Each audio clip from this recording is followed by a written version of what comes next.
Je suis Patrick Longchamp, dysorthographique et pourtant journaliste. Tout dans mon parcours scolaire me prédestinait à l'échec et c'est pour cela qu'aujourd'hui je me tourne vers le podcast pour partager la connaissance là où l'écrit parfois pouvait me faire défaut.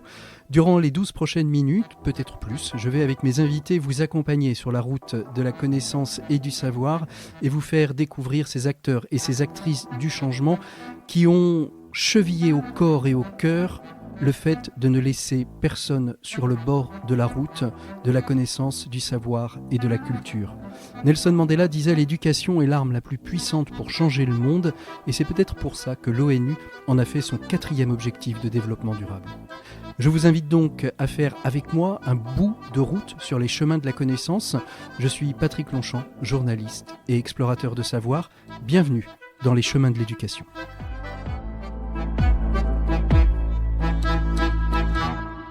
Voilà, bonjour à toutes et à tous, très heureux de vous retrouver dans ce 4e épisode des Chemins de l'éducation, dans cette série intitulée « L'illettrisme n'est pas une histoire d'âge », car comme vous le savez, ce n'est pas parce qu'on est jeune ou vieux que l'on ne risque pas de tomber dans l'illettrisme, qui, je le rappelle, n'est pas le fait de ne savoir ni lire ni écrire, on appellerait cela l'analphabétisation, mais d'avoir simplement oublié les acquis des apprentissages.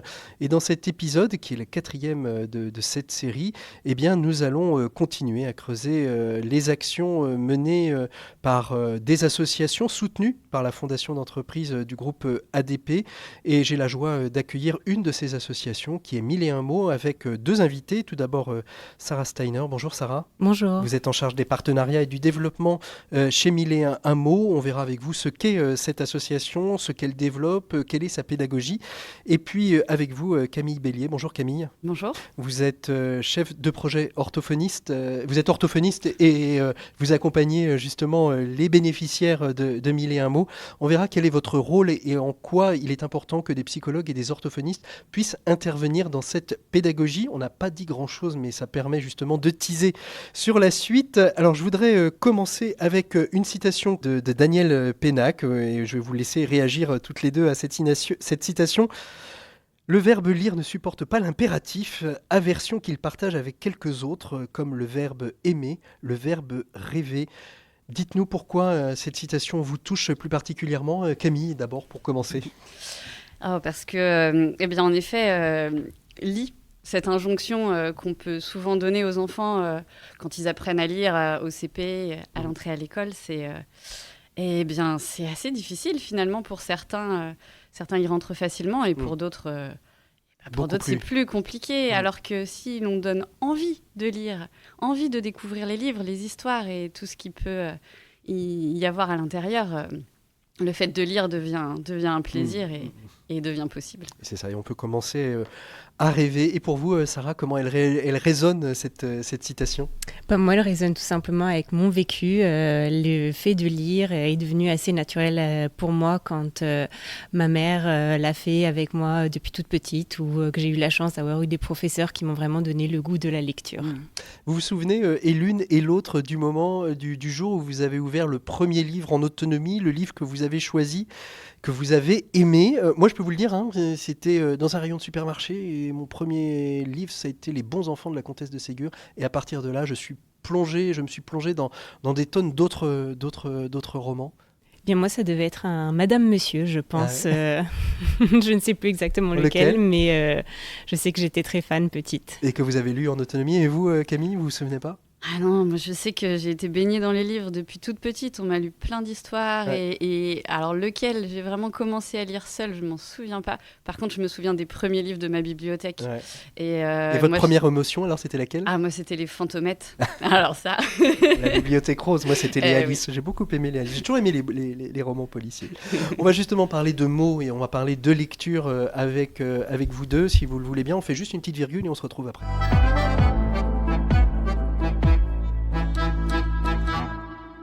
Alors on va commencer avec vous, Sarah. Vous représentez donc, vous êtes en charge des partenariats et du développement de l'association 1001 mots. Dites-nous un peu ce qu'est 1001 mots. Laure Kermen nous en a parlé dans le tout premier épisode de cette série. Ça s'intéresse, vous vous centrez davantage sur les enfants tout bébés déjà. C'est presque étonnant qu'on puisse déjà s'intéresser à la question de la lecture dès le plus jeune âge, c'est-à-dire quasiment dès le lendemain de la naissance. Exactement, et bien c'est tout simplement parce que Mille et un mots en fait a un postulat qui est que le cerveau des bébés est magique, et donc c'est ainsi qu'en 2017 un groupe de chercheurs, d'orthophonistes et d'entrepreneurs se sont réunis autour de Florent de Bodman, directeur général aujourd'hui de Mille et un mots, pour développer une solution du coup tout à fait unique et qui s'adresse aux parents d'enfants de 0 à 3 ans. Donc notre accompagnement effectivement donne aux parents qui cherchent des conseils ou qui ont des difficultés dans leur quotidien, parfois des moyens simples d'enrichir leur échange avec leur enfant. Donc on les encourage à lire plus, jouer plus et parler plus avec leur bébé. Mais alors, j'entends parfaitement ce que vous dites, Sarah, mais ce qui m'étonne, c'est comment on arrive à faire comprendre, parce que je suis même pas certain que le tout venant qui nous écoute puisse avoir conscience que de 0 à 3 ans, on puisse déjà faire quelque chose pour prévenir justement l'illettrisme ou l'analphabétisation ou l'incapacité à lire. Et pourtant, comment on arrive à aller chercher ces publics-là, c'est ça qui me... Parce que pour moi, c'est une conscientisation sociétale et pas de point à point. Alors, les parents qui sont inscrits donc, au programme Mille et un mots viennent soit de Mailing CAF, soit de PMI, où les puéricultrices, par exemple, découvrent, en tout cas constatent plutôt, des retards de langage ou des troubles du langage chez des enfants, et du coup conseillent les parents de s'inscrire au programme Mille et un mots, qui est complètement gratuit pour eux, et c'est comme ça que les enfants du coup sont accompagnés et pris en charge. Vous vouliez réagir, Camille ? Oui, et ce sont pas seulement des enfants avec des troubles, mais même avant cela, quand elles repèrent qu'il n'y a pas forcément beaucoup d'interactions encore entre le parent et l'enfant, et qu'il y a beaucoup d'écrans ou pas forcément de livres proposés, c'est aussi l'occasion pour le professionnel de proposer Mille et un mots pour justement activer quelque chose chez lui. Mais ça, c'est, j'ai envie de dire, aux alentours de 3 ans, quand il y a un retard dans le langage, quand il y a des écrans, mais 0, ça veut dire qu'on peut travailler déjà dans les maternités ou pas, Sarah ? Alors, pour proposer le programme, rapprochez-vous du micro. Oui, on pourrait proposer tout à fait ça dans les maternités. C'est une très belle idée. Nous, aujourd'hui, surtout, on se dit qu'en fait, le parent est finalement le meilleur vecteur pour stimuler son enfant. On sait aujourd'hui que le cerveau du bébé entre 0 et 2 ans, c'est le moment un peu critique de l'apprentissage des savoirs fondamentaux, dont la lecture et la parole. Et donc, du coup, ça passe aussi par l'imitation des parents. Donc, plus le parent interagit avec son bébé en lui disant là on va prendre le bain et là on va manger, là je te mets un manteau, plus le bébé en fait va être stimulé et donc va regarder son parent et va être intéressé par ce qui se passe autour de lui. Et c'est pour ça qu'on se dit que ça passe dès le plus jeune âge en fait, même si l'enfant n'a pas encore les capacités immédiates de répondre, au moins on le stimule, on crée les connexions neuronales nécessaires pour la suite. Mais ce qui est intéressant aussi, c'est et on voit ça sur votre site internet, c'est que on peut leur parler, quelle que soit la langue en fait dans laquelle évolue le foyer, on peut lui parler dans cette langue et pas culpabiliser en se disant si je lui parle en espagnol, ça ne veut pas dire qu'il ne saura pas parler le français ou lire le français, hein, Camille. Mais oui, tout à fait. En effet, pendant longtemps, on a cru que pour des familles immigrées qui arrivaient en France, qui ne parlaient pas très bien la langue, qu'il fallait imposer de parler français, alors qu'en réalité, pour que le français puisse s'acquérir par l'enfant, par la suite, à l'école ou autrement, c'est important qu'il y ait déjà une langue de construite. Si toutes les structures du langage sont en place, acquérir une deuxième, une troisième langue sera beaucoup plus simple. Et donc, l'important, en fait, peu importe la langue, c'est de parler à son enfant. Et c'est ça qui va construire la suite. Alors, quelle est la méthodologie ? Sarah, racontez-nous un petit peu, parce qu'on a vu donc, des PMI, des puéricultrices, qui repèrent peut-être des retards dans le langage ou trop d'écran, etc. Mais à partir du moment où on prend contact avec vous, que le programme se déclenche, qu'est-ce qui se passe ? Racontez-nous un petit peu cette histoire de Mille et un mots. Alors, une fois que l'enfant est inscrit, le parent va recevoir des SMS pour lui donner des conseils, pour lui dire que le programme va commencer, l'encourager, comme je disais, à parler davantage avec son enfant au quotidien. Il reçoit également des livres qui sera adaptés à l'âge de l'enfant et aux problématiques du parent. Donc ça peut être les colères, ça peut être le repas, ça peut être jouer plus, ça peut être aussi chanter avec son enfant par exemple. Des livres, je continue sur les livres, des livres qui sont écrits par Mille et un mots, ou ce sont des livres que vous repérez dans la littérature enfantine qui existe déjà? Non, aujourd'hui, on n'a pas encore de livre Mille et un mots. C'est un très beau souhait. Mais effectivement, on a d'ailleurs Camille, qui est une très grande experte là-dessus, qui sélectionne les livres et elle pourra davantage vous en parler. Et donc, on reviendra un petit peu sur l'action justement que vous menez auprès de Mille et un mots, Camille. Donc, une fois qu'on a envoyé ces livres, qu'est-ce qui se passe? Les parents les reçoivent, ils ont une petite méthodologie. Comment on les accompagne? Tout à fait. Alors, ils reçoivent donc des conseils par SMS, des vidéos où ils voient des familles lire avec leur enfant, jouer, en tout cas des choses qu'ils peuvent imiter chez eux très facilement.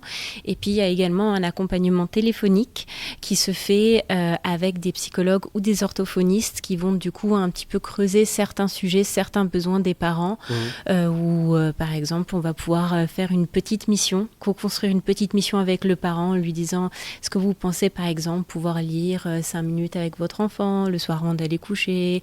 Est-ce que vous pensez que pendant le repas, vous pourriez peut-être lui décrire un petit peu ce qui se passe, faire des petites choses un petit peu comme ça qui s'intègrent assez facilement dans le quotidien des parents?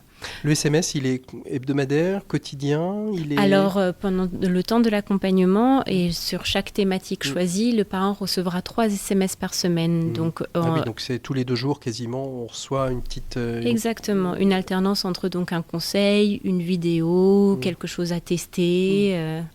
Et alors, ça fait 2017, c'est ça vous disiez? Exactement. Les débuts de Mille et un mots, donc on est en 2024, ça fait 7 ans.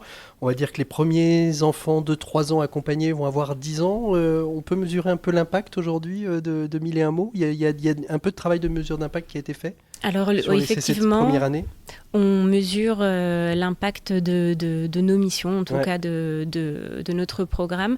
Pour le moment, on a surtout mesuré l'impact du côté pratique parental. Donc, on s'est rendu compte qu'effectivement, grâce à l'accompagnement Mille et un mots, on avait 2 fois plus de lectures. Les parents lisaient 2 fois plus avec leur enfant. En 2025, on va faire une étude, cette fois-ci plutôt sur le langage du bébé, c'est-à-dire est-ce qu'il est plus stimulé, est-ce qu'il y a plus de babillage, etc. Donc c'est une prochaine chose qu'on pourra vous raconter. La prochaine étape, c'est dans 7-10 ans, que seront-ils devenus? Lisent-ils ces enfants de 10 ans qui vont rentrer en 6e après avoir connu Mille et un mots? Sont-ils plus adeptes de la lecture? Ont-ils plus de facilité pour lire? Camille, comment vous intervenez, vous, dans ce dispositif? Alors, j'ai compris que vous sélectionnez les ouvrages, ce qui est déjà une belle chose. Mais comment vous intervenez? Vous, Sarah nous évoquait justement cette place du conseil avec les parents. C'est-à-dire qu'à un moment donné, c'est vous qui les appelez de manière régulière, ou est-ce que vous percevez des problématiques? À ce moment-là, vous décrochez votre téléphone. Comment vous intervenez auprès de ces parents?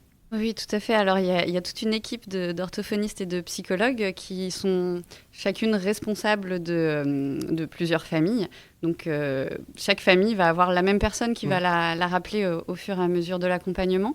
Et ces appels, ils sont prévus à différents moments de l'accompagnement, justement des moments un peu clés. Alors, beaucoup au début, pour soutenir beaucoup le parent, lui expliquer aussi en quoi ça consiste, lui donner envie de continuer, d'en faire un peu plus avec son enfant, et puis le rassurer aussi. On est là, vous nous envoyez un message s'il y a besoin, et on est là pour vous. Et donc au cours de l'appel, on va d'abord essayer de comprendre un peu qui est cette famille, qui est ce parent, qui est cet enfant, comment ils interagissent, quels sont leurs besoins, et quelles sont leurs envies, leurs motivations ou pas.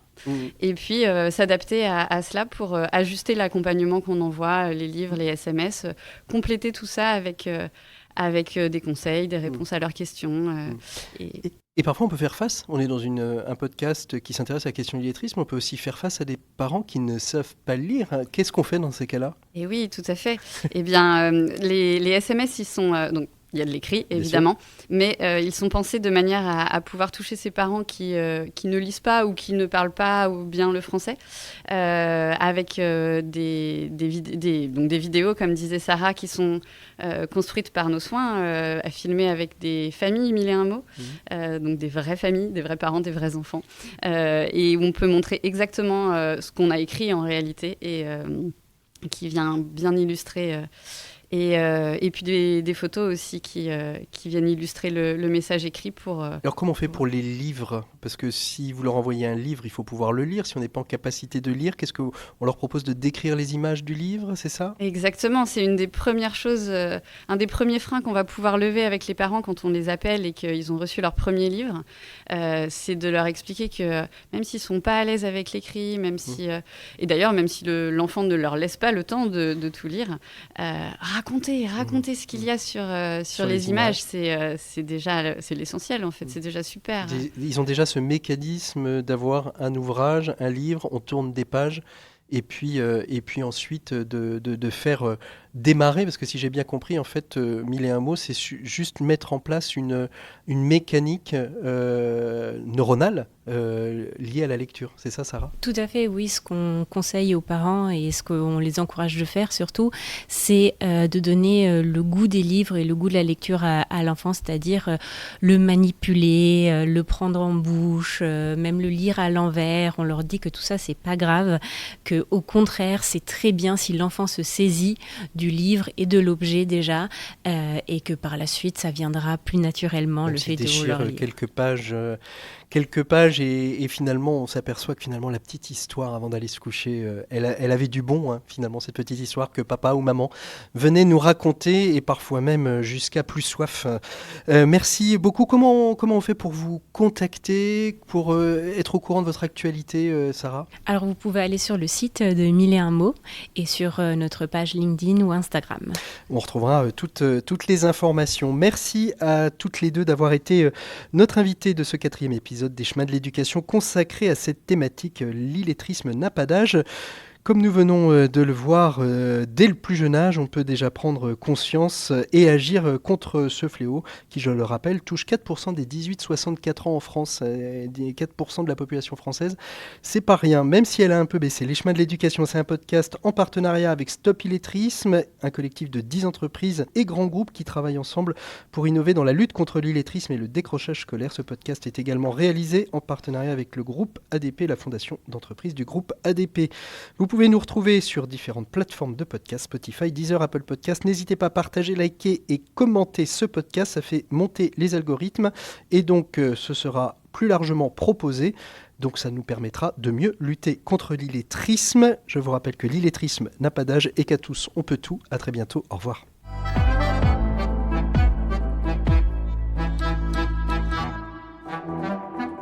C'était Les Chemins de l'éducation, un podcast original produit et réalisé par Mediadvise Podcast Studio, l'audio au service de la planète, en partenariat avec Stop Illettrisme et le groupe et la fondation ADP Aéroport de Paris. Vous pouvez nous retrouver sur l'ensemble des plateformes de podcast dédiées, Spotify, Deezer, Apple Podcast. N'hésitez pas à liker, partager, donner votre avis, surtout si vous souhaitez faire progresser la lutte contre l'échec scolaire et l'éducation pour tous et pour toutes, et ce, quel que soit l'âge. À très bientôt. Au revoir.